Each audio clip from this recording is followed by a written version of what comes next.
আজকে আমরা দেখব সৌরজগৎ ও ভূমণ্ডলের সবচেয়ে গুরুত্বপূর্ণ একটা টপিক, ভূ-অভ্যন্তরস্থ স্থলতাপ বাঁক। অর্থাৎ আমাদের যে পৃথিবী রয়েছে, পৃথিবীর যে ভূপৃষ্ঠ আছে, সেই ভূপৃষ্ঠকে আমরা যদি ভাগ করি, সেটাকে 3 ভাগে ভাগ করতে পারি। সেটাকে বলা হয় ভূত্বক। এই ভূত্বকটা 3টা পর্যায়ে ভাগ করা যায়। একটা হচ্ছে কেন্দ্রমণ্ডল, একটা হচ্ছে গুরুমণ্ডল, একটা হচ্ছে অশ্বমণ্ডল। কেন্দ্র আসলে পৃথিবী যদি আমরা গোলাকার ধরি, তাহলে এটা একদম এভাবে দাঁড়ায়। এটা হচ্ছে মাঝখানে কেন্দ্র। সেই কেন্দ্র থেকে কিন্তু এই পৃথিবীটাকে আমাদের এই গোলাকার পৃথিবীটাকে 3 ভাগে ভাগ করা যায়। তার মধ্যে এক ভাগ প্রথম ভাগ, দ্বিতীয় ভাগ, তৃতীয় ভাগ। আমরা একটু দেখব, আলোচনা করে কোন ভাগে কী রয়েছে। তাহলে সবার প্রথমে যে ভাগটি রয়েছে সেগুলো যদি আমরা একটু দেখি, আরেকটা বিষয় হচ্ছে সেখানে কেন্দ্রমণ্ডল, গুরুমণ্ডল, অশ্বমণ্ডল, এই 3টি কত কিলোমিটার থেকে কত মিটার, সেটা হচ্ছে কেন্দ্রমণ্ডল হচ্ছে একদম পৃথিবীর কেন্দ্র থেকে 3486 কিলোমিটার পর্যন্ত হচ্ছে এই কেন্দ্রমণ্ডল। তারপর হচ্ছে আবার কেন্দ্রমণ্ডল থেকে 2885 কিলোমিটার হচ্ছে গুরুমণ্ডল, এবং গুরুমণ্ডল থেকে 64 কিলোমিটার উপরে হচ্ছে অশ্বমণ্ডল।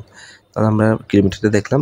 এবার যদি আমরা একটু পৃথিবীর দিকে তাকাই, পৃথিবীর যে কোন লেয়ারে কী আছে সেটা যদি একটু দেখি, তাহলে এক্ষেত্রে দেখা যায় যে অশ্বমণ্ডল হচ্ছে সবার উপরে। পৃথিবীর আমরা যে মানুষ বসবাস করি তার সাথে অ্যাটাচড একদম। শিল্পমণ্ডলও বলা হয়, শিলামণ্ডলও বলা হয় এটাকে। অশ্বমণ্ডলকে শিলামণ্ডলও বলা হয়। এবং এখানে কী পাওয়া যায়? অক্সিজেন পাওয়া যায়, সিলিকন পাওয়া যায়, লোহা পাওয়া যায়, ক্যালসিয়াম পাওয়া যায়, সোডিয়াম পাওয়া যায়, পটাশিয়াম পাওয়া যায় ও অ্যালুমিনিয়াম পাওয়া যায়। সাগর থাকে, হ্রদ থাকে, পর্বত থাকে এই অশ্বমণ্ডলে। এবং হচ্ছে এটা হচ্ছে আমাদের পৃথিবীর সাথে লাগানো। পৃথিবী আমরা যে মাটিতে দাঁড়াই, সেই মাটির সংস্পর্শে কিন্তু এই অশ্বমণ্ডল।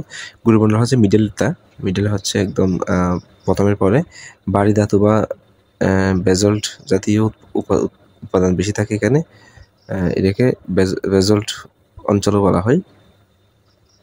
এবার যাবো কেন্দ্রমণ্ডল, যেটা হচ্ছে পৃথিবীর একদম কেন্দ্রে অবস্থিত। সেখানে হচ্ছে লৌহ পাওয়া যায়, নিকেল পাওয়া যায়, পারদ ও সীসা, এই 4টি উপাদান বেশি পাওয়া যায় বলে বিজ্ঞানীদের বিশ্বাস। তাহলে আমরা দেখলাম পৃথিবীর যে 3টি লেয়ার বা ভূত্বক, সেই ভূত্বক 3টির নাম এবং দূরত্ব কতটুকু এবং কোন লেয়ারে কী পাওয়া যায় সেটা আমরা দেখলাম। ধন্যবাদ সকলকে।